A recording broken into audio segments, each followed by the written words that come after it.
Assalamualaikum warahmatullahi wabarakatuh. Selamat pagi Ibu dosen dan teman-teman. Kami di sini dari kelompok 2 akan mempresentasikan laporan hasil analisis kebutuhan multimedia BK bidang bimbingan belajar.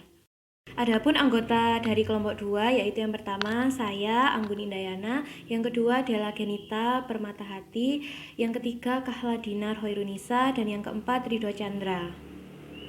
Baik, yang pertama, saya di sini akan menjelaskan mengenai apa itu multimedia. Nah, jadi multimedia itu terdiri dari dua kata, yakni multi dan media, di mana multi itu artinya banyak, sedangkan media artinya sesuatu yang digunakan untuk menyampaikan pesan atau perantara. Nah, kemudian mengenai definisi multimedia secara umum. Jadi ada dua definisi. Yang pertama yaitu multimedia merupakan penggabungan berbagai informasi dengan menggunakan fasilitas dari komputer. Dan yang kedua, multimedia yaitu berupa pemanfaatan komputer untuk membuat dan menggabungkan teks, audio, gambar diam, gambar bergerak, atau video dan animasi. Nah, baik, setelah pengertian, kemudian kita beralih ke keunggulan dan kelemahan multimedia. Keunggulan multimedia. Keunggulan yang pertama yaitu media alternatif dalam menyampaikan pesan, diperkuat dengan teks, suara, gambar, video, dan animasi. Keunggulan yang kedua, menarik perhatian karena manusia memiliki keterbatasan daya ingat. Menurut riset CTR, orang mampu mengingat 20% dari yang dilihat, 50% dari yang didengarkan dan dilihat, dan 90% dari yang didengar, dilihat, dilakukan. Keunggulan yang ketiga, meningkatkan kualitas penyampaian informasi, dan yang terakhir, interaktif. Selanjutnya mengenai kelemahan multimedia. Kelemahan yang pertama, apabila desain yang buruk itu dapat menyebabkan kebingungan, kebosanan, dan pesan tidak dapat tersampaikan dengan baik. Kelemahan yang kedua yaitu tuntutan terhadap spesifikasi komputer yang memadai. Dan yang ketiga, kendala bagi orang dengan kemampuan terbatas atau cacat atau difabel. Berikutnya ada kutipan yang menarik nih teman-teman. Asnawir dan Basiruddin Usman mengemukakan bahwa penggunaan media secara kreatif akan memungkinkan audien atau siswa untuk belajar lebih baik dan dapat meningkatkan performa mereka sesuai dengan tujuan yang dicapai. Jadi dari sini kita dapat melihat bahwa multimedia itu penting sekali dalam pembelajaran, terutama dalam menyampaikan pembelajaran BK. Nah, baik, selanjutnya saya akan menjelaskan mengenai penjelasan angket yang kami sebarkan kemarin. Jadi, sasaran atau variabel itu guru BK SMP dan siswa SMP. Target guru BK berjumlah 5 orang dan siswa berjumlah 44 orang. Itu yang mengisi angket. Kemudian soal. Nah, total soal pada angket guru BK itu terdapat 20 soal dan siswa ada 15 soal. Nah, lingkup sekolah itu di daerah Jawa dan mayoritas berasal dari daerah Jawa Timur. Untuk jenjang kelasnya, target kelas 7, 8, 9. Dan dari hasil angket kemarin itu mayoritas siswa berasal dari kelas 9. Baik, sekarang kita akan masuk ke pembahasan yang pertama yaitu mengenai laporan persentase hasil kebutuhan berdasarkan angket variabel guru. Jadi ini adalah merupakan soal yang pertama di angket guru, yaitu pertanyaannya mengenai jenis multimedia apa yang Anda gunakan di dalam layanan bimbingan belajar. Nah, kami di sini memberikan pilihan jawaban. Yang pertama berupa visual, yang kedua audio, yang ketiga audio visual.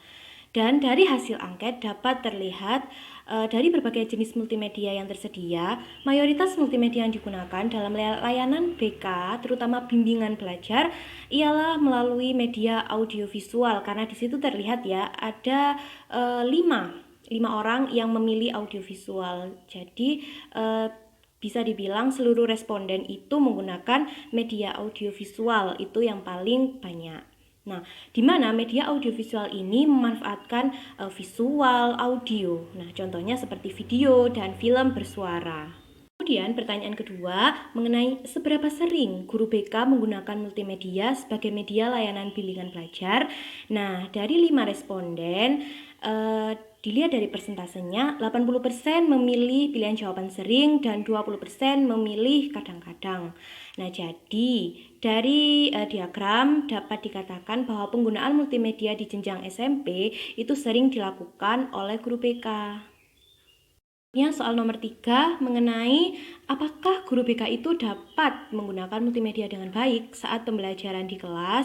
Nah, bisa dilihat dari diagram 100% atau seluruh responden menjawab ya bisa. Jadi, guru BK pada jenjang SMP sudah bisa menggunakan multimedia dengan baik saat memberikan pembelajaran atau layanan bimbingan belajar di kelas. Selanjutnya soal nomor 4. Kami menanyakan apakah ada kendala yang dihadapi guru BK dalam menggunakan multimedia. Dari 100%, 60% menjawab ada dan 40% menjawab tidak. Nah, jadi dari hasil persentase terlihat bahwa masih terdapat kendala dalam penggunaan multimedia yang digunakan untuk memberikan layanan bimbingan belajar. Nah, hal tersebut merupakan hal wajar karena kendala multimedia bukan hanya disebabkan oleh penggunanya, tetapi bisa juga karena sistem yang ada, seperti itu. Selanjutnya soal nomor 5, yaitu mengenai bagaimana guru BK mengatasi kendala yang ada saat menggunakan multimedia. Nah, jadi pertanyaan ini masih ada hubungannya dengan nomor 4 tadi. Nah, dari responden yang menjawab ada kendala tadi di soal nomor 4, mereka menjawab yang pertama dengan menggunakan media lain. Yang kedua, cara mengatasinya yaitu dengan bertanya kepada teman guru yang lebih memiliki kompetensi IT atau yang lebih paham mengenai teknologi. Nah, jadi dari kendala yang ada, guru BK sudah dapat mengatasi kendala yang ada, seperti mencari alternatif media yang lain dan bertanya kepada yang lebih ahli mengenai suatu media atau multimedia agar dapat terselesaikan di tangan yang tepat, sehingga mereka pun dapat menyampaikan layanan bimbingan belajar dengan baik. Pertanyaan selanjutnya ialah mengenai seberapa membantunya penggunaan multimedia dalam memberikan layanan belajar. Menurut respon, semua guru sangat terbantu dalam penggunaan multimedia dalam memberikan layanan belajar di kelasnya untuk siswa. Yang selanjutnya ialah mengenai pengembangan suatu multimedia untuk layanan bimbingan belajar. Sebenarnya multimedia sudah ada atau bisa digunakan dalam bimbingan belajar di sekolah.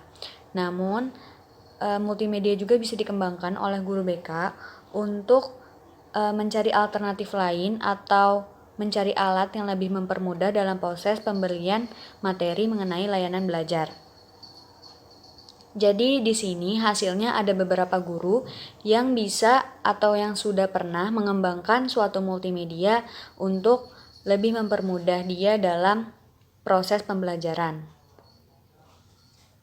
Yang selanjutnya ialah jenis multimedia yang pernah dikembangkan oleh beberapa guru BK menurut hasil survei. Yang pertama itu aplikasi sosiogram, sinema edukasi, poster ataupun games-games yang dapat membantu dalam pemberian layanan bimbingan belajar di kelas.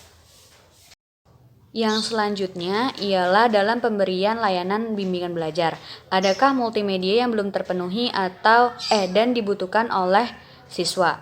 Dalam suatu pembelajaran saat pemberian materi, beberapa guru menjawab bahwa mereka merasa ada multimedia yang belum terpenuhi dan dibutuhkan oleh siswa. Namun, mayoritas guru BK sudah merasa bahwa multimedia yang mereka gunakan sudah terpenuhi dan memenuhi kebutuhan siswa di kelas dalam menunjang proses pembelajaran. Yang selanjutnya ialah kebutuhan multimedia seperti apa yang belum terpenuhi dan dibutuhkan oleh siswa dalam pemberian layanan. Di sini responden menjawab handphone. Maksud dari handphone di sini ialah tidak semua siswa memiliki handphone, apalagi pada saat ini pembelajaran dilakukan secara daring yang membutuhkan handphone, teknologi, laptop, internet, dan lain sebagainya. Dan guru BK di sini mungkin merasa hal itu sangat penting dan dibutuhkan oleh siswa dalam menyampaikan informasi maupun menangkap informasi dari guru BK itu sendiri. Yang selanjutnya ialah pemberian topik mengenai layanan bimbingan belajar. Layanan bimbingan belajar merupakan salah satu layanan bimbingan konseling yang menunjang proses pembelajaran siswa. Di sini para responden atau guru BK telah memberikan layanan bimbingan belajar kepada siswanya, terutama siswa SMP. Yang selanjutnya ialah mengenai topik dari layanan bimbingan belajar. Terdapat beberapa topik mengenai layanan bimbingan belajar, seperti motivasi belajar, masalah belajar, kesulitan belajar, metode belajar siswa, mengenai lingkungan belajar siswa seperti apa, dan lain sebagainya. Salah satu topik yang paling sering dibicarakan oleh guru BK kepada siswanya ialah mengenai masalah kesulitan belajar. Yang selanjutnya ialah ketertarikan minat peserta didik terhadap suatu topik layanan bimbingan belajar. Beberapa guru menyebutkan ada beberapa topik yang lebih menarik minat siswa dalam belajar, seperti masalah belajar, kesulitan belajar, motivasi belajar, topik-topik sosial, dan tipe-tipe belajar siswa. Bahasan di sini mengenai topik baru apa yang Anda program dalam memberikan layanan bimbingan belajar. Dalam bimbingan belajar, topik-topik yang disediakan tidak harus sesuai atau sama dengan yang dibahas sebelumnya. Namun guru BK dapat memberikan topik atau bahasan baru sesuai dengan situasi siswa pada saat itu, yang tetap menunjang dan dapat membantu proses pembelajaran siswa di kelas. Nah, di sini salah satu contohnya ialah pada pandemi saat ini, di mana siswa diharuskan mengikuti pembelajaran secara daring. Dan topik-topik yang dibahas oleh guru BK sesuai dengan situasi saat ini, seperti daring dan penugasan, terus mengatasi kejenuhan masa belajar selama pandemi, terus pentingnya karakter siswa dalam pembelajaran daring, dan topik yang menarik dan ringan untuk disampaikan siswa, agar siswa tidak merasa bosan saat mendengarkan guru secara daring. Pembahasan selanjutnya ialah topik apa yang sering dibutuhkan oleh siswa dalam layanan bimbingan belajar. Menurut beberapa responden, topik-topik yang sering dibutuhkan siswa ialah motivasi belajar dan juga masalah kesulitan belajar. Yang selanjutnya ialah apakah topik yang telah diberikan oleh guru BK selama pembelajaran sesuai dan dapat memenuhi kebutuhan siswa. Semua guru BK, terutama guru BK pada jenjang SMP, merasa bahwa topik yang mereka bawakan kepada siswa telah sesuai dan bisa memenuhi kebutuhan siswa dalam belajar, dan juga mampu membantu siswa dalam mengalami hambatan-hambatan dalam belajar. Assalamualaikum warahmatullahi wabarakatuh. Perkenalkan, nama saya Rito Chandra Prayogo Bekti dengan NIM 20011160479. Di sini saya akan melanjutkan presentasi dari teman-teman saya. Apakah penggunaan multimedia membuat siswa tertarik mengikuti layanan bimbingan konseling? Penjelasannya sebanyak 100%, yang artinya seluruh responden memilih ya, penggunaan multimedia membuat siswa tertarik. Jadi, penggunaan multimedia memang membuat siswa tertarik untuk mengikuti layanan bimbingan belajar. Yang selanjutnya, jenis multimedia apa yang memiliki partisipasi siswa yang tinggi saat pemberian layanan bimbingan belajar? Antara film motivasi, LCD dengan layar besar dengan memberikan materi lewat film. Penjelasannya, dari data di atas menunjukkan bahwa multimedia yang membuat siswa senang dan memiliki partisipasi yang banyak saat pembelajaran BK ialah multimedia audiovisual, di mana siswa dapat melihat dan mendengarkan materi atau informasi yang diterima, contohnya seperti video dan film. Selanjutnya, laporan hasil analisis kehidupan variabel siswa SMP. Pertanyaannya, seberapa sering guru BK-mu menggunakan multimedia untuk memberikan layanan bimbingan belajar di sekolah? Penjelasannya, pilihan jawaban sering. Paling banyak dipilih oleh siswa dengan persentase 50% atau 22 siswa. Pilihan jawaban kadang-kadang memiliki persentase 27,3% atau 12 siswa. Pilihan jawaban tidak pernah memiliki persentase 13,6 atau 6 siswa. Pilihan jawaban jarang memiliki persentase 9,1% atau 4 siswa. Jadi setengah dari responden mengatakan bahwa guru BK sering menggunakan multimedia untuk memberikan layanan bimbingan belajar. Nah, selanjutnya, apakah guru BK di sekolahmu pernah menggunakan multimedia untuk bimbingan belajar?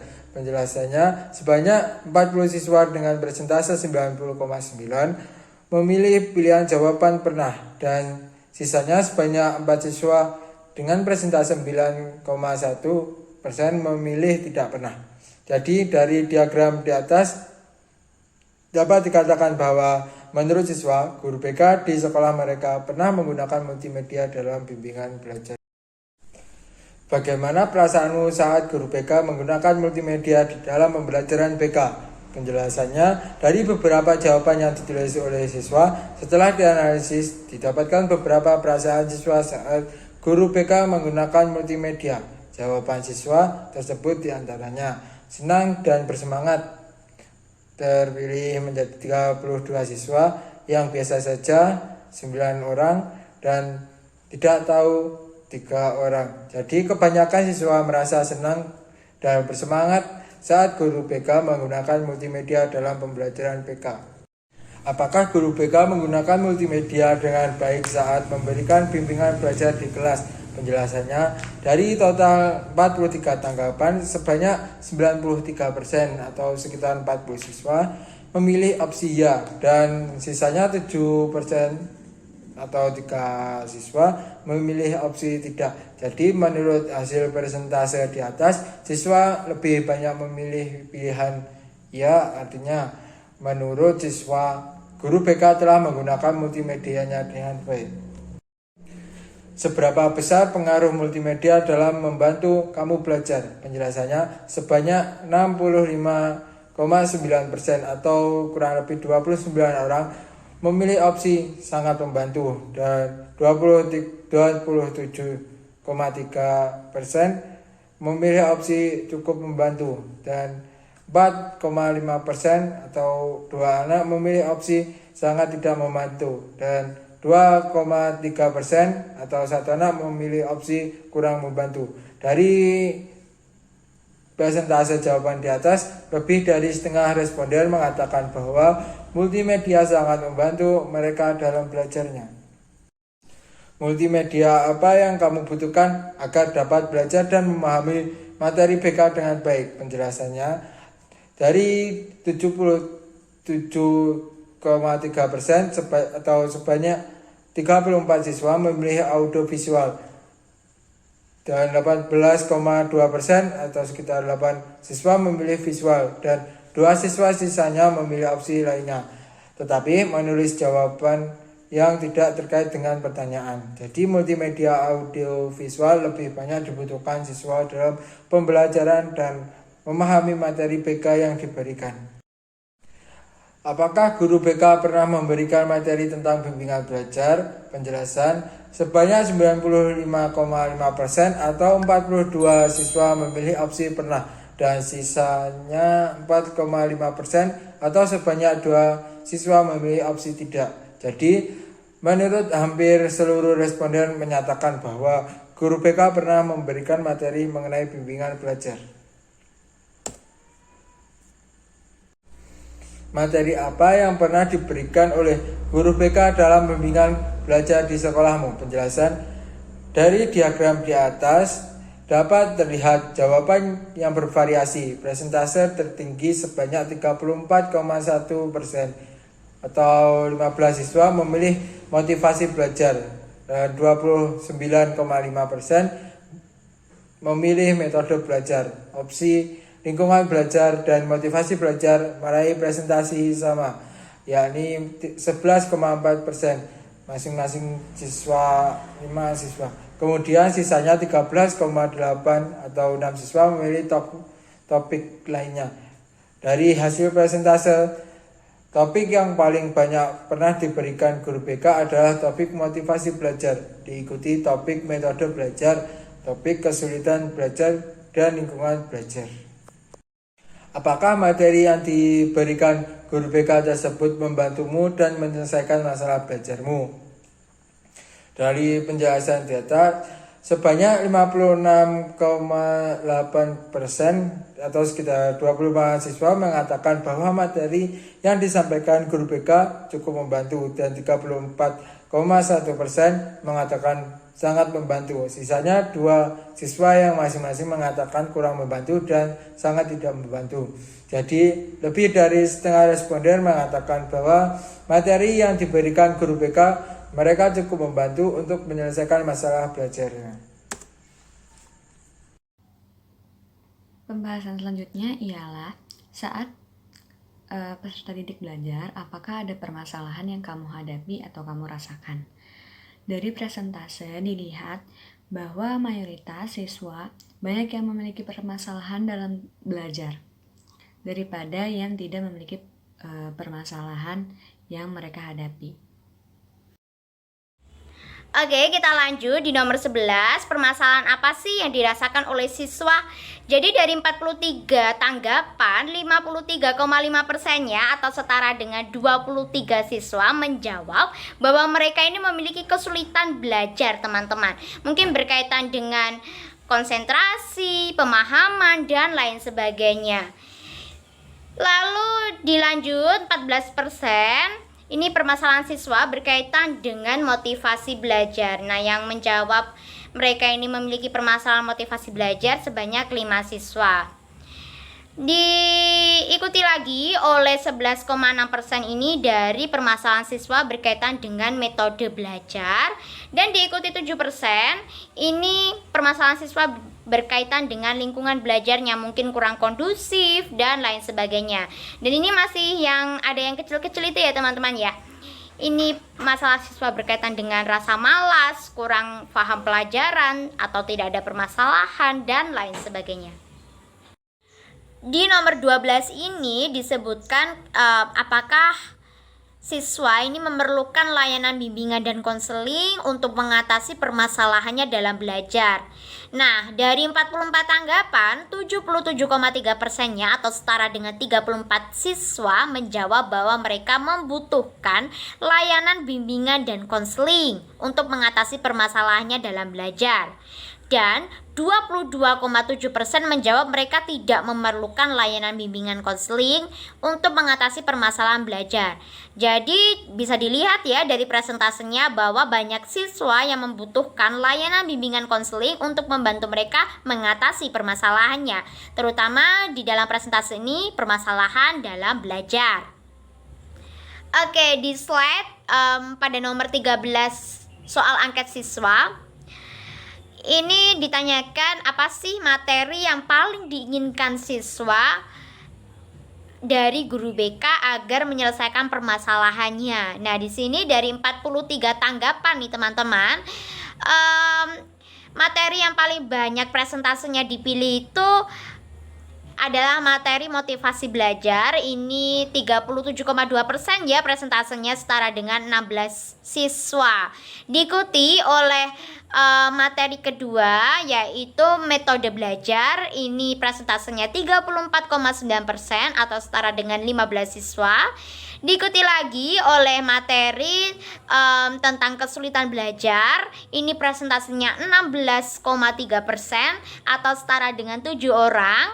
Dan 7%-nya lagi menjawab bahwa mereka ini menginginkan materi tentang lingkungan belajar atau sebanyak 3 orang memilih. Sisanya lagi 4,6% ini ya atau sebanyak 2 orang atau 2 siswa menjawab. Ini memang tidak sesuai ya dengan pertanyaan, menjawabnya masa materi makan-makan tomat itu kan tidak sesuai gitu ya. Oke, kita lanjut pada slide berikutnya. Dan di sini ada beberapa alasan-alasan yang menurut siswa mengapa mereka memilih audiovisual sebagai media yang menurut mereka menarik dan membantu mereka dalam pembelajaran. Seperti lebih mudah untuk dipahami, tidak membosankan, pembelajaran lebih efektif, dan mudah dipahami. Dan ada juga beberapa alasan mengapa mereka memilih visual sebagai media yang mereka pilih untuk mempermudah mereka dalam pembelajaran, seperti hanya lebih suka melihat gambar, memahaminya lebih cepat, terus tidak perlu effort yang lebih dan lain sebagainya. Selanjutnya di sini ada berbagai jenis multimedia apa yang menurut peserta didik paling menarik dalam pembelajaran dan membuat mereka lebih mudah untuk memahami suatu materi. Dari hasil responden atau siswa-siswa SMP, mayoritas lebih memilih multimedia audiovisual yang paling menarik. Dan di urutan kedua ada multimedia visual.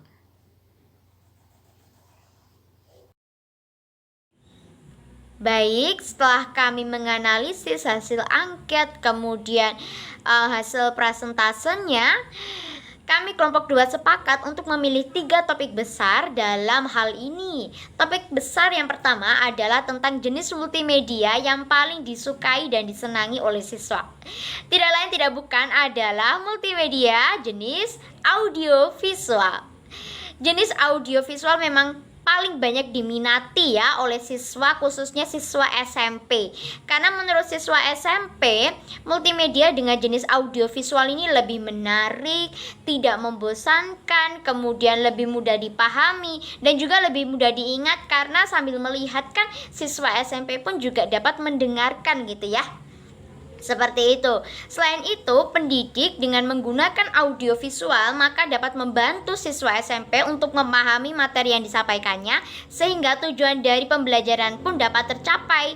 Dan hal yang lebih khusus di sini adalah berkaitan dengan layanan bimbingan belajar. Jika pendidik memberikan layanan bimbingan belajar dengan menggunakan metode jenis audiovisual, maka tentu saja siswa yang mendapatkan bimbingan ini akan lebih dapat memahami dan juga dapat menyelesaikan permasalahannya berkaitan dengan belajar. Baik, kita lanjut pada topik besar yang kedua adalah topik motivasi belajar. Kami memilih topik motivasi belajar sebagai salah satu topik besar karena memang dilihat dari presentase yang besar di pertanyaan angket yang sebelumnya kami tampilkan tadi, teman-teman. Di pertanyaan hampir akhir ya tadi ya, ada pertanyaan di mana apa sih materi yang diinginkan siswa agar pendidik itu memberikannya. Nah, ternyata siswa SMP kebanyakan mayoritas memilih agar pendidik ini memberikan materi motivasi belajar untuk mereka. Selain itu di angket nomor belasan untuk siswa, ini juga ada pertanyaan bahwasanya apa sih masalah belajar yang sedang kamu alami. Ternyata siswa SMP kebanyakan menjawab bahwasanya permasalahan mereka itu yang pertama adalah tentang kesulitan belajar, diikuti dengan presentase terbanyak nomor 2 adalah permasalahan mengenai motivasi belajar. Nah, hal ini perlu diperhatikan karena dengan memperhatikan bahwasanya ternyata motivasi belajar ini diperlukan untuk siswa SMP, pendidik dapat memberikan materi ini dengan menarik sehingga dapat membantu peserta didik dalam menyelesaikan permasalahannya. Topik besar yang ketiga adalah layanan bimbingan belajar yang diberikan oleh konselor atau pendidik di sekolah. Dengan menggunakan multimedia ternyata sangat bermanfaat dalam membantu siswa, terutama di sini siswa SMP ya. Hal ini dapat dilihat dari hasil presentasi. Selain itu, penggunaan multimedia yang menarik kemudian tidak membosankan membuat siswa lebih mudah memahami suatu materi berkaitan dengan layanan bimbingan belajar. Yang selanjutnya ialah rencana pengembangan suatu multimedia. Di sini kami memilih multimedia jenis audiovisual yang kami kembangkan. Mengapa? Karena berdasarkan hasil-hasil angket, baik siswa maupun guru, mereka merasa terbantu dengan adanya media multimedia audiovisual ini. Dengan berbagai alasan. Media yang kami kembangkan dari multimedia audiovisual ini ialah video animasi dan juga film pendek yang menginspirasi. Video animasi atau film pendek tersebut memuat topik bimbingan belajar yang berhubungan dengan cara mengatasi kesulitan belajar dan menumbuhkan motivasi dalam belajar. Pengembangan video animasi dan film ini, kami memilih topik tersebut karena kedua topik tersebut paling banyak dibutuhkan siswa dan juga paling menarik minat peserta didik. Selain itu, diharapkan siswa dapat mengikuti pembelajaran dengan baik dengan penggunaan multimedia tersebut, dan dapat membantu proses belajar mengajar siswa dan juga menyelesaikan berbagai permasalahan siswa dalam belajar di kelas maupun di sekolah. Sekian presentase kami pada hari ini, kurang lebihnya mohon maaf. Semoga informasi yang kami sampaikan bisa bermanfaat bagi kita semua. Wassalamualaikum warahmatullahi wabarakatuh. Terima kasih.